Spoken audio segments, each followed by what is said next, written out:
తాకట్లో ఉన్న మీ బంగారాన్ని విడిపించి ఆ రోజు ఆన్లైన్ రేటుకి కొంటాం. Sharma gold company. Andhra Pradesh deputy CM Pawan Kalyan చిన్న కుమారుడు గాయపడ్డారు. సింగపూర్లోని పాఠశాలలో జరిగిన అగ్ని ప్రమాదంలో పవన్ చిన్న కుమారుడు మార్క్ శంకర్ కు గాయాలయ్యాయి. మార్క్ చేతులు కాళ్లకు గాయాలు కావడంతో పాటు పొగ ఎక్కువగా పీల్చడంతో తీవ్ర అస్వస్థకు గురయ్యాడు.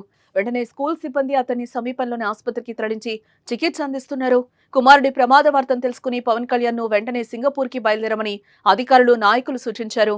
కానీ అరకు సమీపంలోని కురుడి గ్రామం సందర్శిస్తానని, ఆ గ్రామ గిరిజనులకు నిన్న మాట ఇచ్చానని, కాబట్టి ఆ గ్రామం వెళ్లి వారితో మాట్లాడి అక్కడి సమస్యలు తెలుసుకుంటారని, అనంతరం సింగపూర్ వెళ్తారని పవన్ చెప్పారు.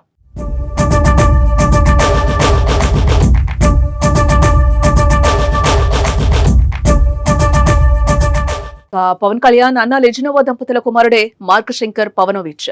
ప్రస్తుతం మార్క్ శంకర్ తల్లితో పాటు సింగపూర్ లో ఉంటున్న విషయం తెలిసిందే. అయితే ఇప్పుడు సడన్ గా ఇలాంటి ప్రమాదం చోటు చేసుకోవడంతో పవన్ కళ్యాణ్ అభిమానులు కూడా ఆందోళన వ్యక్తం చేస్తున్నారు.